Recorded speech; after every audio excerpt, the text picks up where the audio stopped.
Hey, big boy. What you doing there, son? You joining on the old Outside the Lane, the second episode? So are you excited to hop on the second episode of Outside the Lane, son?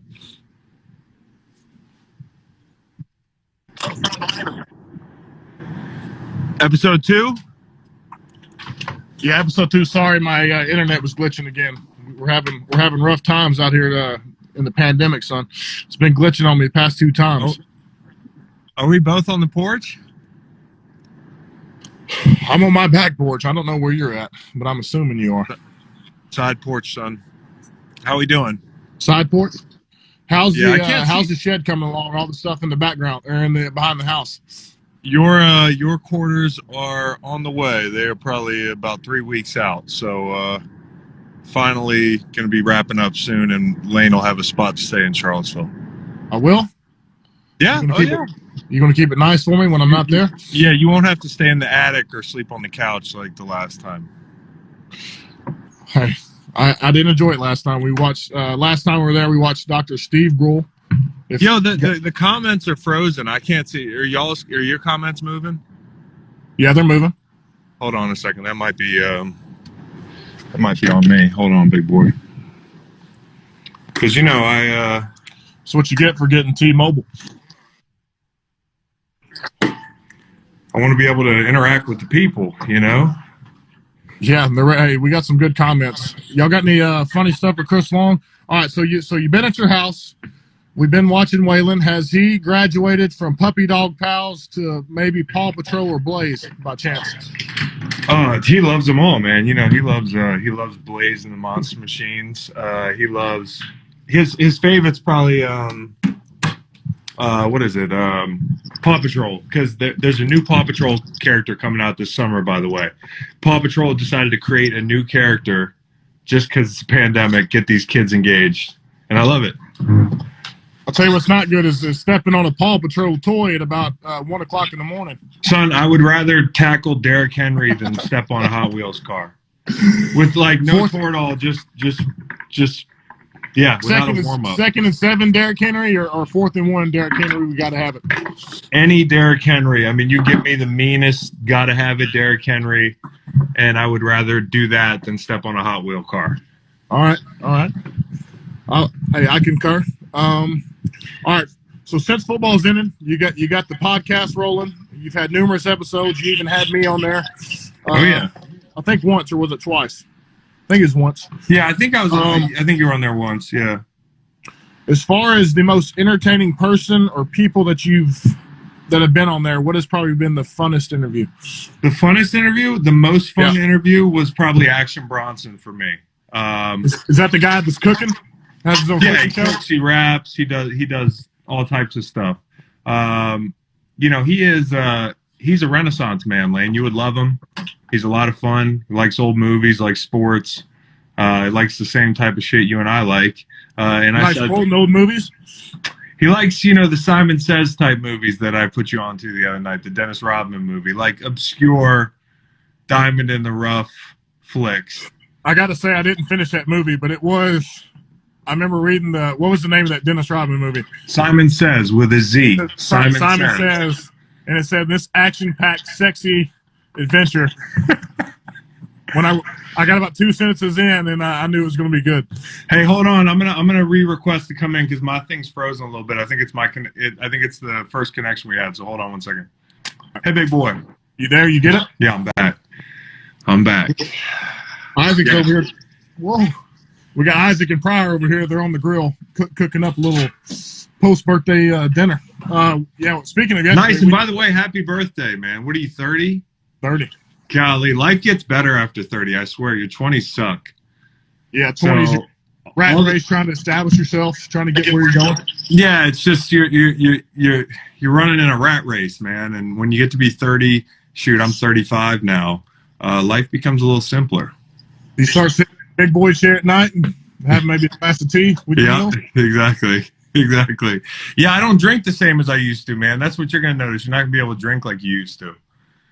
I wasn't too much of a big drinker. I mean, I would for the boys if we had to, but not just one of my favorites. Well, you know, I can put him back if I really have to. If my back's against the wall, I can put him back like 26-year-old Chris Long. But 35-year-old Chris Long just doesn't even like getting started most nights. Like tonight, I swear I'm gonna drink a little bit, watch UFC. It'll probably be like 2-3 drinks, and then I'll start UFC the pen. Huh? UFC is a stacked card tonight. You know, Greg Hardy's fighting too. I think he's in the prelims, but he's fighting. Is Greg Hardy fighting? Hey, that dude's a. I wouldn't want to face him in that cage, son. Listen, I'm very careful nowadays about saying, you know, casually in an interview, oh, I could beat that guy up, you know, that whole thing, because then, you know, everybody's like, well, fight him. I'm like, I don't give a about fighting people anymore. Yeah, when it's what you've done for the past 20 years. Yeah. Yeah. You know, all right, everybody. Every time we talk, all we talk about is the Super Bowl, the parade. Okay, we're talking about the Super Bowl team. What is the favorite memory you have from that team? Maybe it could be a dinner moment. It could be a dude doing a pregame speech moment. Yeah. Kind of talking about. Golly, well, going through the year, I guess maybe Brayman's speech, Super Bowl Sunday. What exactly was in that speech? He said murder was a crime of passion. and I said, what the does that have to do with anything? But I'm ready to run through a wall.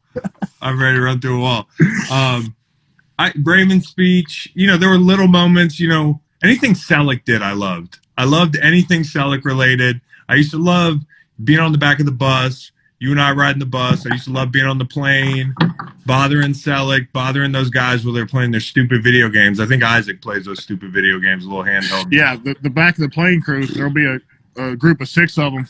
You know, everybody has their different deals with the plane. Some guys like to sit in the back, eat some PB&Js, and mess around. Some guys like to play their games. Some guys like to socially isolate themselves, socially distance themselves. I want to watch movies. That's all I want to do, you know?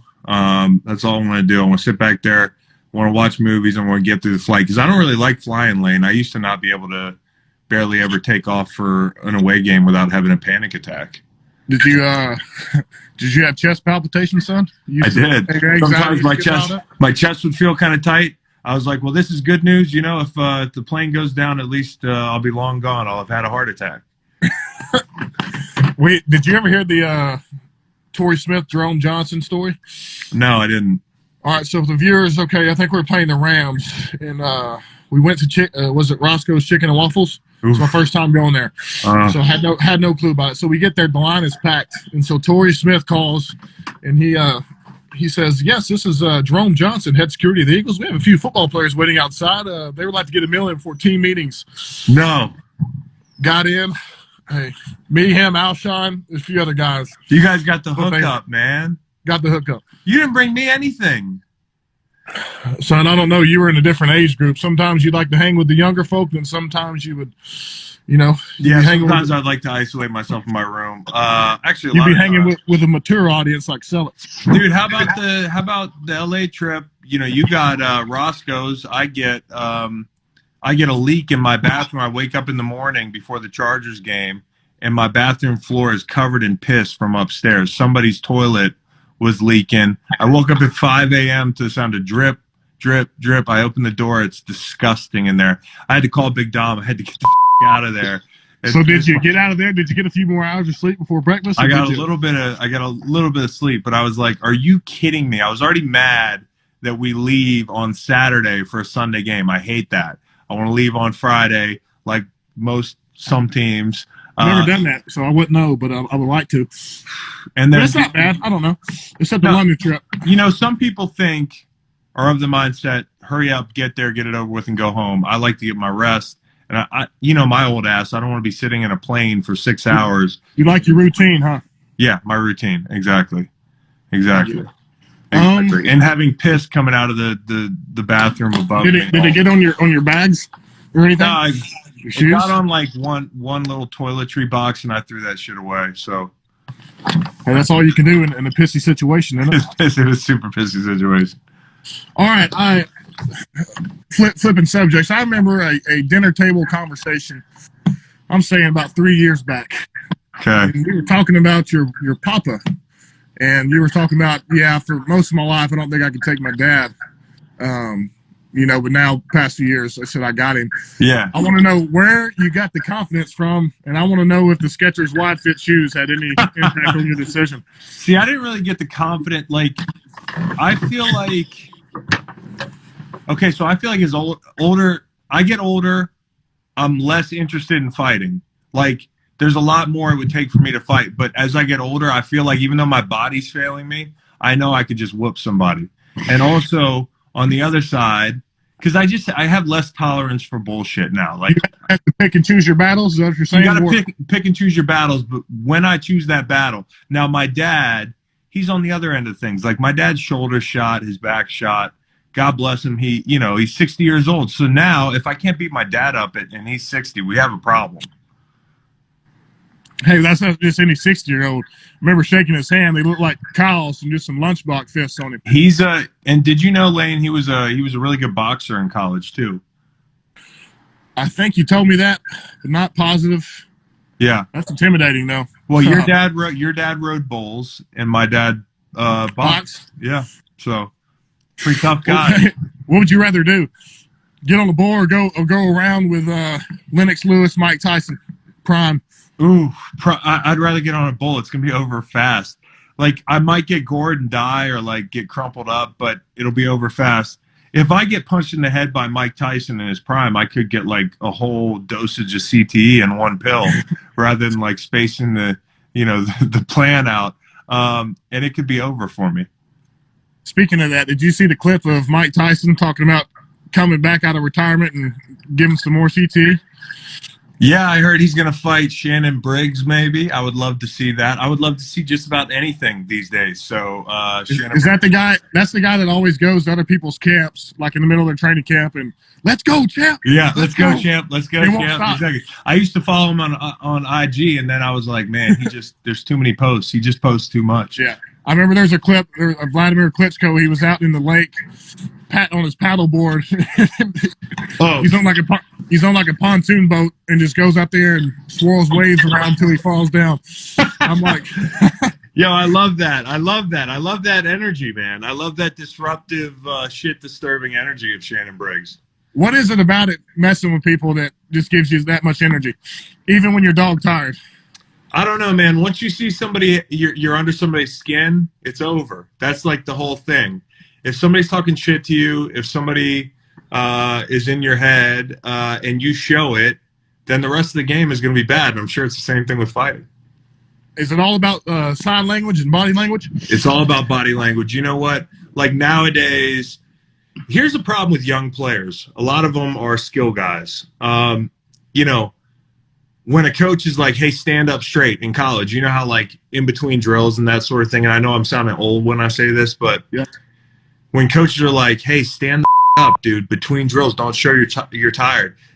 Guys, like, there are two types of guys. There are guys that actually believe in that and try to show that body language, and guys that just crumple to the ground and look weak. And I'm just telling you, that was something that, like, for me, one thing I had as a calling card as a player, I was going to go for 60 minutes. And I always took the body language shit seriously. Because if you don't have it. And you know how old linemen think. If you look across and a guy doesn't look like he's tired, that's going to get in your head. I tell you who does a good body language presentation for each play is Aaron Donald. Yeah. See him? He likes to look guys in their eyes and hop up and down. Yep. Oh, yeah. What were some of your defensive mechanisms in football besides playing hard? Did you ever do any shit talking on the field? I did a little shit talking. You know how I talk shit, Lane. I don't do it a lot, but I've got something in my pocket that's just gonna make you think for a few days. And the thing about it is, it's something that's had some thought, some time put in it. It's like, I think it's been building. And well, listen, I'm a really nice guy, but as I get to know people, I observe things. And so you better believe if you come at me, I've probably observed something about you that you don't want to hear out loud. Little dirt under the table? Is that what you're trying to say? I'm just saying everybody's got flaws. Everybody's got flaws, myself included. But when you spend that much time in the league, you know how it is. You can't be sensitive. Yeah. You got to dish it. That's a nice chandelier you got there, buddy. Hey. Oh, hey. Those guys are supposed to have some food ready pretty soon. Yeah, hey, we're doing a little fireside chat here. Oh, that's good, man. That's a nice looking fire too. Wow. I'm telling you. I almost feel the warmth. All right. I'm trying to see some good questions from some fans. Well, I'm looking at them here. Let's see. Long cocks. Guys, grow up with the long cock stuff. Laurinaitis. I didn't even think about that one, but that is one. Lane's a romantic. Nice crib. Yeah, Lane, you better believe Lane's got that nice crib. They broke him off. Hey, I used to live in in 8 Mile there with with B Rabbit. Salem's Lot. Salem's Lot. Golly. That's what you look like the day after the Super Bowl, son, coming out with your ears pinned back, your eyes with cat eyes in them. Yep. And a little bit of evil in your heart. Yeah, a little evil. All right, I'm trying to look for a good question. Somebody said, "Who's going to win the Super Bowl this year?" I don't want to take that with you on the line. You said you're going 16-0. Okay. One of your favorite teammates all time. Go. Let's do 2 of them. William Hayes. It could. No, not me. Yeah, William Hayes. What'd you say? What are you going to say? Oh, they're just talking mess. William Hayes. Rob Ninkovich and Bo Allen. Bo Allen. When huh? Well, he said I can't say Lane. Yeah. Hey, there's rules to it. You're not listening. Put your heads down on your phones. Yeah, guys, don't give me that palms up shit. Just like in one-on-one pass rush, just stand there like, oh, what do we do? Just, Speaking of, there's some rumors in the pass rush world about a free agent maybe possibly coming into town. Oh yeah, Clowney. Yeah, I like Clowney, man. I really do. I know that like the whole thing last year happened and you guys didn't retaliate. What the was that about? What can you do? I mean, you can try to block him harder, I guess.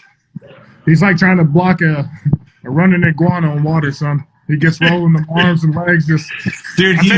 I'll tell you who else moved like that was Pierre Paul. Tough. Okay, somebody said the best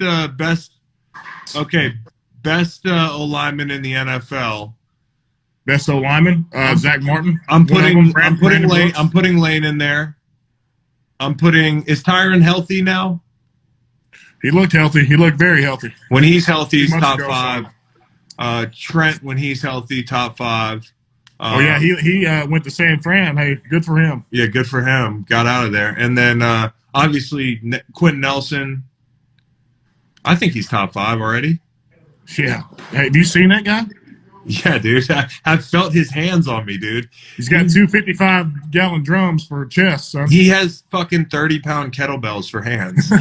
He just like he kicked me out on a pole play like when we played Indy 2 years ago or 1 year. Yeah, 2 years ago. And I was like, holy shit, I took like a lateral hop absorbing him that was like 5 feet.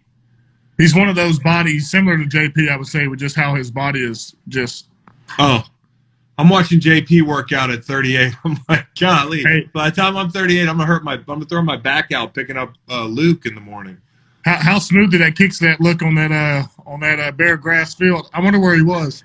Bro, how do you look so athletic at that age, bro? Think about people that are 38 just walking around on the street.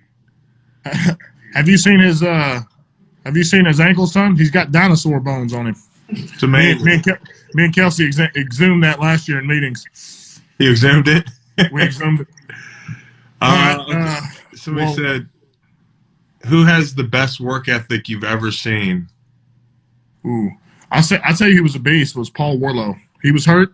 Yeah, he worked his ass off. That guy was doing chin-ups with a cup of coffee next to him at about 5:25 a.m. Yeah. I don't know, man, because some guys play really hard. Some guys, like, are football nerds all week. Some are one or the other. So it's and some guys just don't get they can roll the ball out there and be great. I feel like Julius Peppers was one of those guys. Pep, that he could just roll the ball out there. Roll it. Hey, you could throw a basketball out there and dunk. Hey, do whatever he wants. And then go out there and get hit in the back. Whatever he wants. Hardest person you've blocked, Lane. Stephen Means. Steven Means. Steven Means. Shout out to Steven Means. He sure did, because I was like, Steven Means, I used to watch him just crush y'all in practice. That's why I have 48% blood flow in my temporal lobe, Chris. Because Steven Means. Bro, when he would take that gather step and turn that helmet to like 45 degrees, it was like, hey, 15 milligrams CT. Boom. Every time he got a sack, was he throwing down the old Jeremiah Trotter axe? Oh yeah, the axe. He hit the axe a couple times in one preseason game there. Remember that? He ended the game. It was the Jets game, maybe. Yeah. Yeah. Steven. I think he's in Atlanta still. I don't know. Yeah, last time. Yeah, he was there last year. And I asked Jake Matthews, how's Steven Means treating you down there? Oh shoot! Somebody said Mitchell Schwartz ? Mitchell Schwartz is right there, but I'll tell you, his technique is he's a very yeah, you're right. Mitchell Schwartz, leaving him out of top 5 because Trent's been out of football for a year, so you can't put Trent in there. I'll put Mitch in there with Tyrod or with Tyrod and Lane. And the guards for me would be, I got to put Quentin in there, and then you said Zach. Still? I said Brooks. Brooks. Brooks. Here's the people. Brooks makes it look so easy because like when I'm kicking at tackle, it's probably 6 or 7 shuffles where he's just boom boom, it's over. Yeah. His battles are very short. Somebody said favorite sack. Favorite sack. I don't know. Oh yeah, speaking of sack, did you have some freaky like celebrations back in your younger years when you were 26 pounding beers? Yeah, I had it was kind of a mix of the Ric Flair and John Travolta in Pulp Fiction, where he waves his hands a little bit and shakes his hips. It was basically like, hey guys, look how white my dance is, and we'll see how white of a dance I can put on national TV. And I mean, is that the one you had? And people love the dance, man. I got rid of it. What was the one where you used to walk and? That was it. There's about a 5-second delay. Yeah, I used to get. I got rid of that dance when I left St. Louis and when I went to New England. I kind of left that with St. Louis, hoping maybe I'd shed some of the bad luck with it. Well, I remember when you had that distinguished dance where you'd walk, you kind of jitterbug your hips a little bit. Like yeah, that's it. That's it. But I really only did it once. I did a variation of it after Denver, a sack against Denver, but I didn't do it. In St. Louis, I did it every time. Every time? Every time. Oh, 50, 60 times in that I was just white boying down the field. You're running around like Doug McQuaid in 21 Jump Street? I was dancing like what you would imagine like Dougie P would dance like at a Christmas party. Speaking of, I'm ready for him to get a couple dances in there. Seems like every coach has been dancing a few times. Oh, yeah. I need to see Dougie P dance. All right, let's wrap it up with one question. Okay, one big question. I'm looking. Come on, people. Come on now. Oh, most annoying teammate. No, we can't do that. Best coach. Can't do that either. You're going to piss somebody off. You know how it is. Well, I'll answer it real quick. Best coach. No, Bill Belichick's the best of all time. So it's going to be hard for anybody. It's really not even debatable. Yeah, when Doug's awesome, but Doug or I've had Jeff Fisher. I love those guys, but you're talking about the GOAT in Bill. He's got 6, 7 rings. So just more than that. The man had like 9. Yeah. Somebody said Jeff Fisher's a clown. You don't know Jeff Fisher, buddy. So how would you know? Funniest guy in the locker room. Funniest guy in the locker. Jason Peters is funny. Did last year? How he has his locker in the back, and he's always the DJ, and he's always cranking up his stuff. And if anybody else does it, he kind of gets mad. Well, the DBs are in the front of the locker room, and they started putting on some little baby, some new stuff out there. Yeah, the new stuff. And JP goes to the front, turns off, and said, "Damn, so y'all boys over there just damn right disrespectful." Hey, and when JP gets the aux cord, you better let JP keep the aux cord. I don't understand why anybody messes with JP. I don't know why anybody would try to take the radio from him. That's just dumb. He's a bear. He's just he's a human bear. Last year we were playing the Packers, and JP put on some like old school Houston, Swisher House type. That's right up his alley. Zach Brown goes, "What the hell is this mess?" Zach Brown goes, "Who said that?" Yeah, it's a bad way to enter the locker room.